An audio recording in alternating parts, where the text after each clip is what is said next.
Most people think power is something you take. That's not what I saw.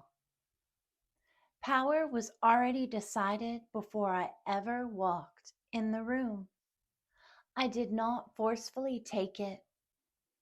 They gave it the moment they chose to be there and let themselves be fully seen. I was not a sadist, but I was the dominant. The physical dynamic of punishment existed. There was structure. There were boundaries, but none of that was where the power actually came from.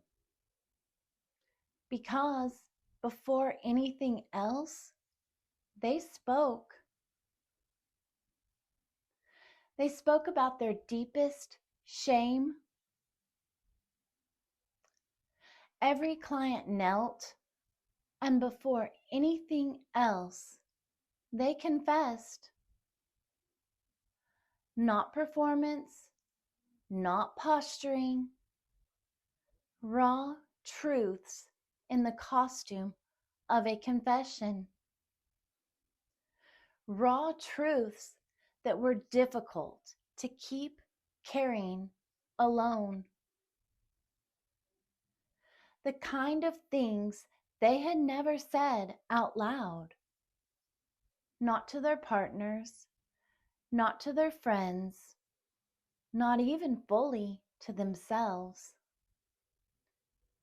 What they wanted, what they thought, what they feared, what they carried. And once that was in the room, everything shifted. Because now you're not dealing with behavior.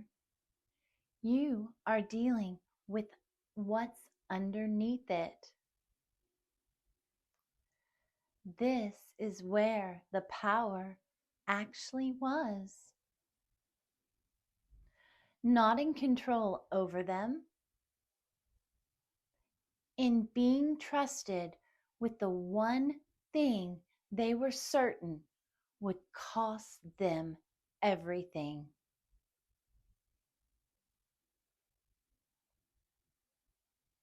It could not exist anywhere outside that room. These were men who controlled entire environments, respected, relied on, responsible for outcomes that affected many other people. And none of that gave them a place for what they carried within. Because what they were holding wasn't just preference, it was shame. Shame for their inability to stop craving taboo activities. Shame for their desires.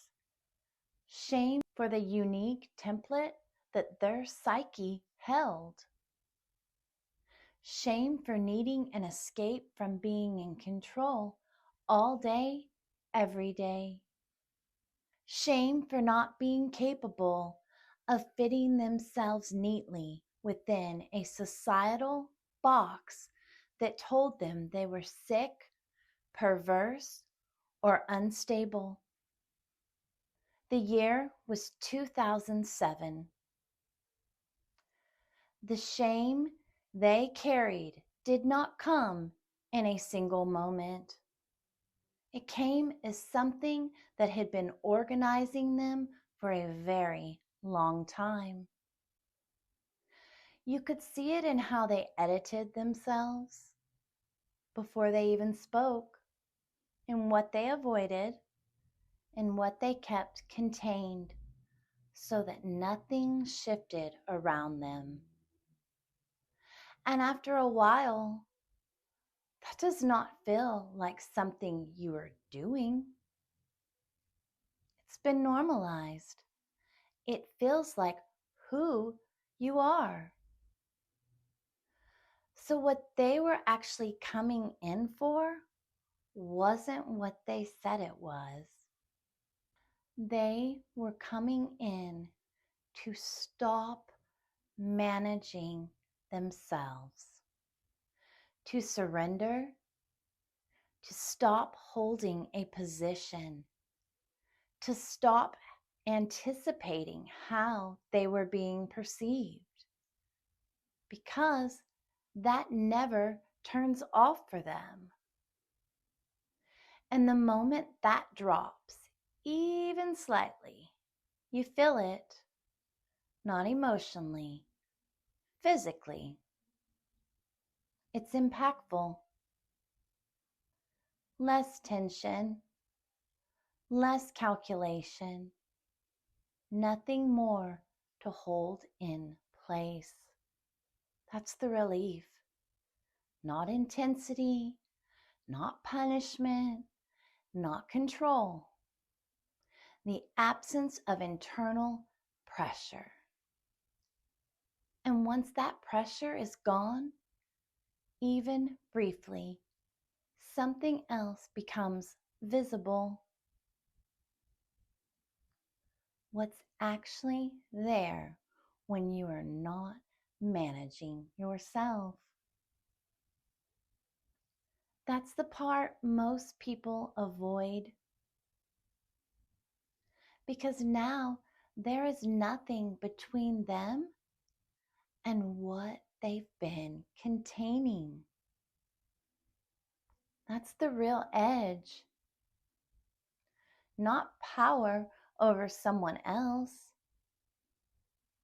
It's that liberating moment where you are no longer controlling how you are perceived.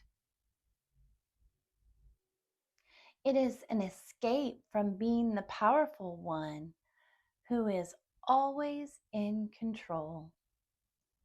Now, most people do not stay there.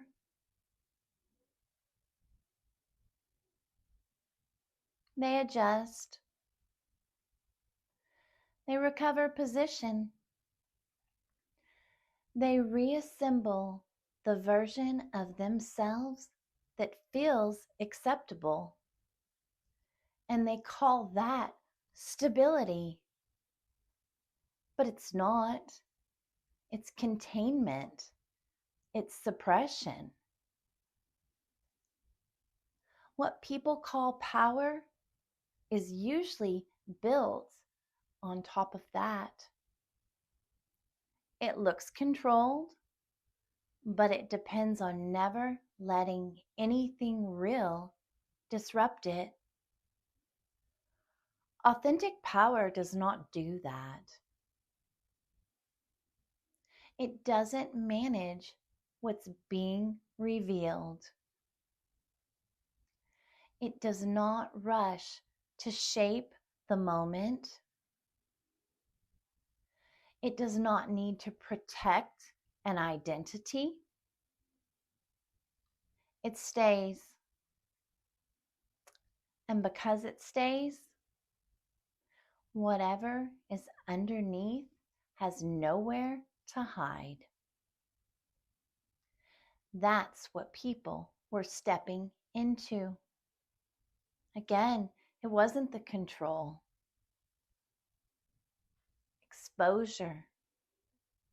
And the question under all of it is always the same. If this part of me is seen, do I lose everything I've built? That question doesn't just exist there. It's everywhere. In conversations, in relationships, in the way people decide what version of themselves is allowed. Most people are answering it all day. And most of the time, the answer is already decided. So they adjust. They stay contained. They stay recognizable. but it cost them. It cost them something pretty severe. It cost them access to themselves. That's why the relief hits as hard as it does. Because for a moment, there is nothing to maintain, nothing to protect, nothing to calculate, just what's there to simply be. And most people have never actually experienced themselves like that. That is what they were coming back for. Not control, not intensity, not punishment. The absence of having to hold themselves together. And once you've felt that, you do not forget it. You start to see exactly where you are still managing, where you edit, where you tighten, where you don't let something fully exist. That's where your real position is. Not in what you do, in what you are still holding in place.